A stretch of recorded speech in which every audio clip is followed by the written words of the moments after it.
Good morning. Kape? Real talk tayo. Kwentong kaibigan. Alam nyo ba, maraming kaibigan ang dadaan sa buhay mo. Pero promise, dadaan lang yan. Come and go. May darating, may mawawala.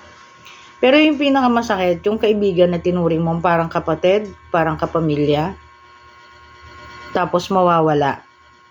Dahil lang sa isang kwento sa buhay mo. Kapag may pangit na kwento sa buhay mo at nawala yan, hindi mo totoong kaibigan yan. Ang totoong kaibigan, nararamdaman ito. Wala man siya, not present, pero mararamdaman niya nito. Once na hindi nyo na naramdaman dito yan, hindi nyo kaibigan yan. Kaya ikaw, pakiramdaman mo sa sarili mo, kung sino yung mga kaibigan mo nandito pa rin.